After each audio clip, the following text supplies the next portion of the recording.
shelf over here. Stools. Oh, we have I guess a janitor. Oh, is that? That looks like, I already forgot the Homer. I forgot the character's name. Yeah, he's the main character. The title of the book is him. But it looks like we're doing the donuts, so let's see. I feel like this man has something to do with the donut shop. Maybe he robs him or something. Because I feel like that's kind of what Homer is, right? He helps people out and stuff. At least that's what it seems like. Alright, I guess let's start reading then. The donuts. One Friday night in November, Homer overheard his mother talking on the telephone to Aunt Agnes. No. Yeah, that's Agnes. Sorry. Hot blood. Over in Zenderberg. I'll stop by with the car in about half an hour and we can go to the meeting together, she said. Because tonight was the night the ladies' club was meeting to discuss plans for a box social. What is that? Discuss plans for a box social and to knit and sew for the Red Cross. Cute. I think I'll come along and keep Uncle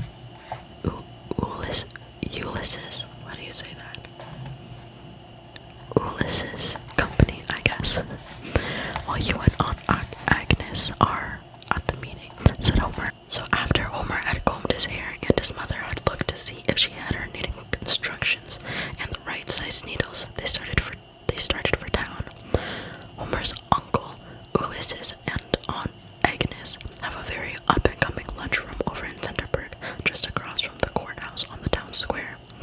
Uncle Ulysses is a man with advanced ideas and a weakness for labor-saving devices. He equipped the lunchroom with automatic toasters, automatic coffee maker, automatic dishwasher, and an automatic donut maker. Okay. All just the latest thing in labor-saving devices. Aunt Agnes would throw up her hands and sigh every time Uncle Ulysses bought a new labor-saving device. Sometimes she became unkindly disposed toward him for days and days.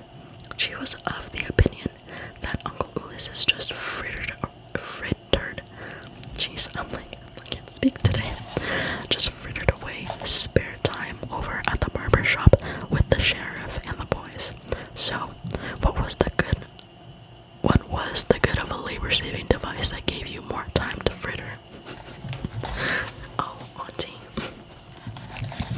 When Homer and his mother got to the Centerburg, they stopped at the lunchroom, and after Aunt Agnes had come out and said, "My, how that boy does grow," which was what she always said, she went off with Homer's mother in the car.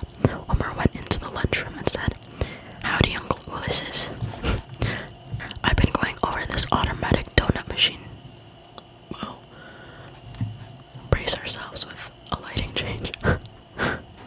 I've been going over this automatic donut machine, oiling the machinery and cleaning the works. Wonderful things, these labor-saving devices. Yep, agreed Homer, and he picked up a cloth and started polishing the metal trimmings while Uncle Ulysses tinkered with the inside workings. How do you say that? Woof. I don't know how to say that, sighed Uncle Ulysses. Look here, Homer, you've got a mechanical mind. See if you can find where these two pieces fit in. I'm going across to the barber shop for a spell, 'cause there's something I've got to talk to the sheriff about. There won't be much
a light snack.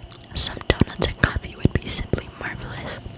Then Homer said, I'm sorry, ma'am, but the donuts won't be ready until I make this batter and start Uncle Willis's donut machine. Well, now aren't you a clever man to know how to make donuts? Well, blushed Homer, I've really never done it before, but I've got a recipe to follow. Now, young man, you simply must allow me to help. You know, I haven't made donuts for years, but I know the best recipe for donuts. It's marvelous, and we really must use it. But, ma'am, said Homer, now just wait till you taste these donuts, said the lady. Do you have an apron? She asked, and she took off her coat. Oh, her fur coat. She's one of them. Oh, she's right there. I was reading, guys, okay? Don't blame me. Wow. Oh, that's the stranger. That's Homer. That's the girl. I want to see what Uncle Ulysses has to say about this. Ulysses. Oh, I think it's Ulysses. I have no idea. I've never heard of that name in my life. Oh, fur coat and her rings and her jewelry and rolled up her sleeves. Charles, she said to the chauffeur. Oh, yeah, wait, Charles, she said to the chauffeur. Hand me that baking powder, that's right. That baking powder. That's right. And young man, we'll need some, oh wait, nutmeg. Hold on. Wait, so that's not the stranger. That's her chauffeur. That has to be her chauffeur then. And that's her. Hey, they just said that she took off her necklaces. No, she did not. Oh, her jewelry. Not her necklaces. Never mind, that's completely different. So Homer and the chauffeur stood by and handed things and cracked the eggs while the lady mixed and stirred. Mr. Gabby sat on his stool, sipped his coffee, and looked on with great interest. I would too. There, said the lady, when all of the ingredients were mixed.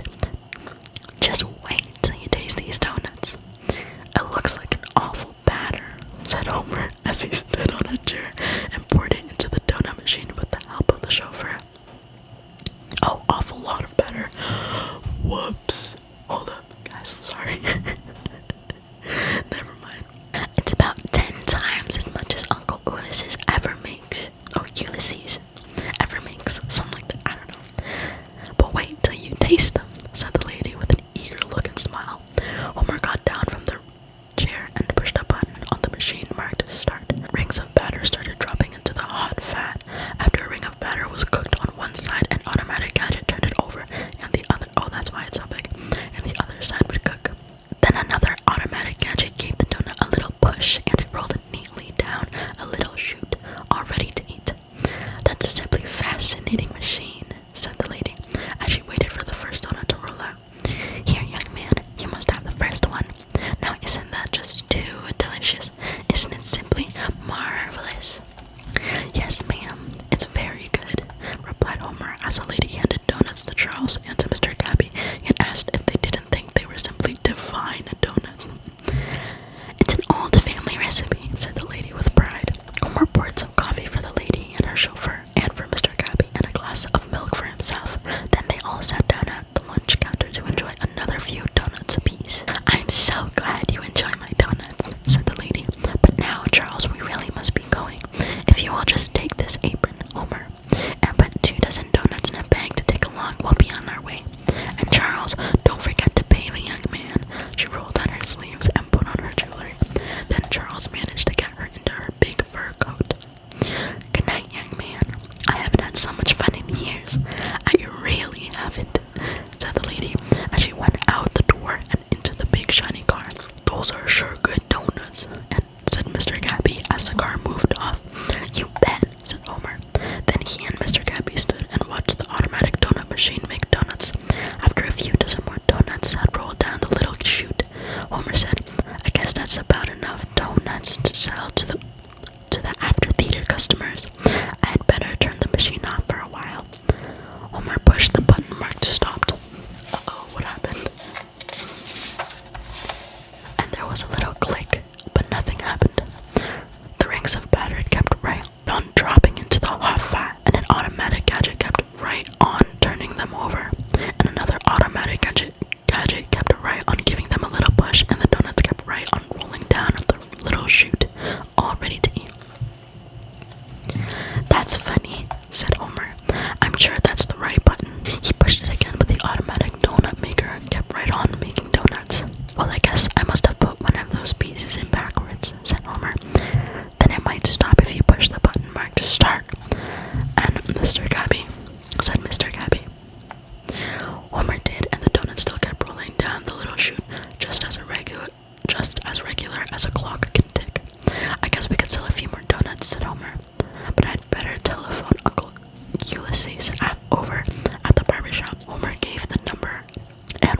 he waited for someone to answer. He counted 37 donuts rolled down the little chute. Finally, someone answered. Hello, this is the Saber. This is the Saber Bob. I mean, the barber shop. Oh, hello, Sheriff. This is Homer. Can I speak to Uncle Ulysses? Well, he's playing Pinochle right now. I don't know, said the sheriff. Anything I can tell him? Yes, said Homer. My hands are getting tired. Do you mind if I just pull this up instead? That would be great. Anyways. Yes, said Homer. I pushed the button marked stop on the donut machine, but the rings of batter keep right on dropping into the hot fat. And an automatic gadget keeps right on turning them over. And another automatic gadget keeps giving them a little push. And the donuts keep right on rolling down the little chute. It won't stop. Okay. Hold the wire and I'll tell him. Then Homer looked over his shoulder and counted another 21 donuts rolled down the little chute, all ready to eat. Then the sheriff said, he'll be right over. Just gotta finish this hand. That's good, said Homer. Goodbye, Sheriff. The window was full of donuts by now, so Homer and Mr. Krabby had to hustle around and start stacking them on plates and trays and lining them up on the counter. I love how Mr. Krabby just now works for them. That's kind of funny. There are a lot of donuts, said Homer. You bet, said Mr. Krabby. I lost count at 1,202, and that was quite a while back. People had begun to gather outside the lunchroom window, and someone was saying, there are almost as many donuts as there are people in Centerburg, and I wonder how in tarnation Ulysses thinks he can sell all of them. He actually won't. Every once in a while, somebody would come inside and buy some, but while somebody bought 2 to eat and a dozen to take home, the machine made 3 dozen more. Jeez, that is crazy. Whoa. Whoa, that is so cool. Look at that. That is crazy. Oh, is that you? No, that's you. Oh, JC came home now. Oh, here's that's their new little helper. How in the world did she make that much dough to make that many donuts? That's actually crazy. Worst part is, those donuts are amazing. By the time Uncle Ulysses and Sheriff arrived and pushed through the crowd, the lunchroom was a calamity of donuts. Donuts in the window, donuts piled high on the shelves, donuts stacked on plates, donuts lined up 12 deep all along the counter, and donuts still rolling down the little chute, just as regular as a clock can tick. Hello, Sheriff. Hello, Uncle Ulysses. We're having a little trouble here, said Homer. Well, I'll be dunked, said Uncle Ulysses.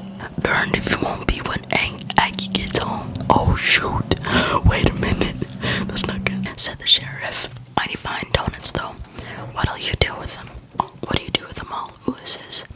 Uncle Ulysses, I forgot his name already, groaned and said, what will Aggie say? We'll never sell them all. Then Mr. Gabby, who hadn't said anything for a long time, stopped piling donuts and said, what you need is an advertising man. Yeah, let's go, Mr. Gabby, yeah. He's an advertising man. You know what I mean? You got the donuts, you gotta create a market. Understand? It's balancing the demand with the supply, that sort of thing.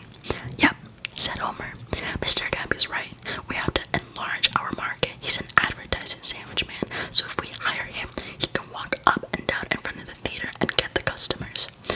You're hired, Mr. Gabby, said Uncle Ulysses. Then everybody pitched in to paint the signs and to get Mr. Gabby sandwiched between. They painted sale on donuts in big letters on the window too. Meanwhile, the rings of batter kept right on dropping into the hot fat, and an automatic gadget kept right on turning them over, and another automatic gadget kept right on giving them a little push, and the donuts kept right on rolling down the little chute, just as regular as a clock can tick. I certainly hope this advertising works, said Uncle Ulysses, wagging his tail. Aggie'll certainly throw a fit if it don't.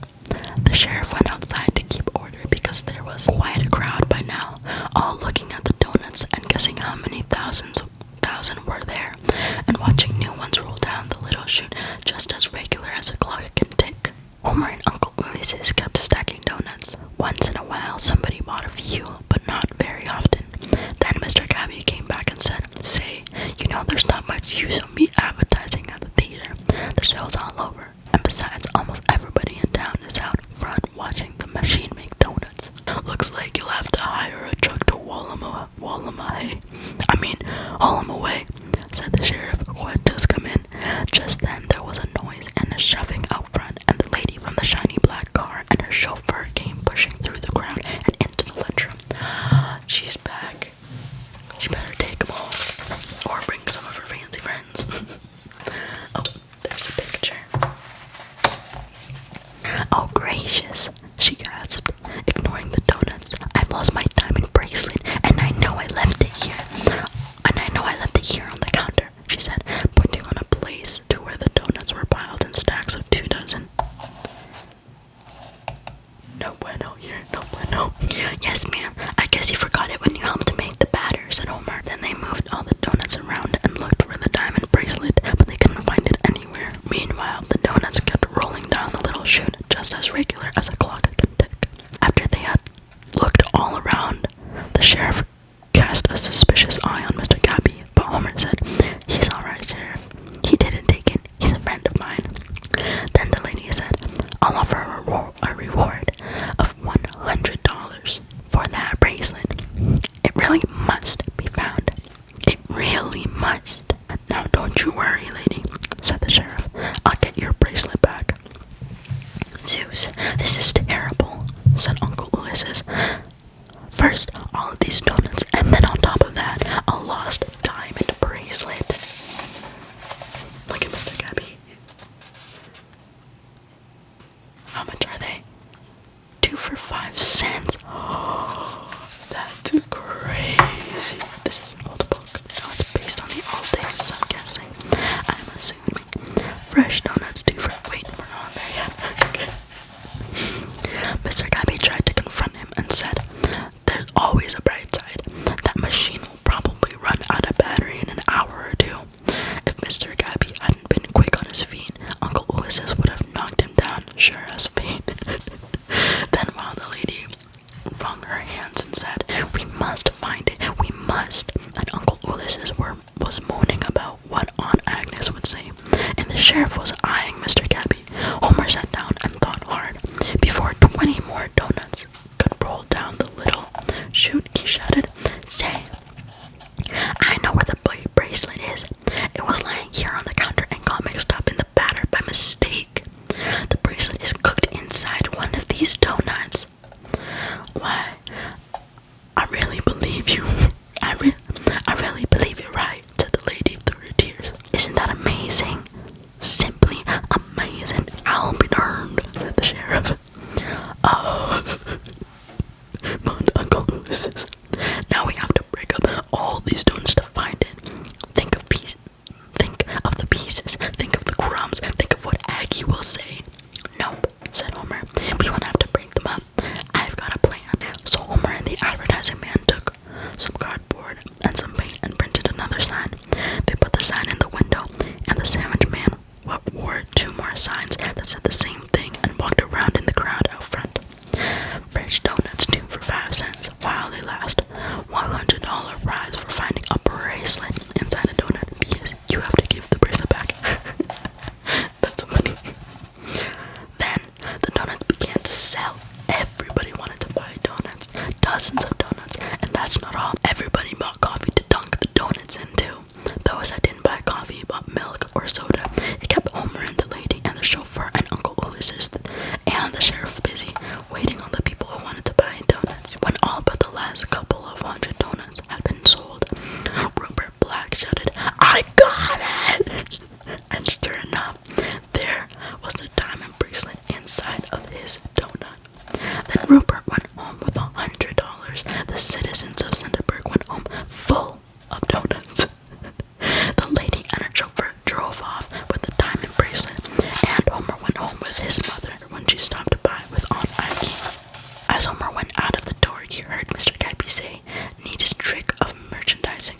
ever seen. And Aunt Eggy was looking skeptical while Uncle Ulysses was saying the rings of batter kept right on dropping into the hot fat, and the automatic gadget kept right on turning them over, and the other automatic gadget kept right on giving them a little push, and the donuts kept right on rolling down the little chute, just as regular as a clock can tick. Just kept right on, and a coming, and a coming, and a coming.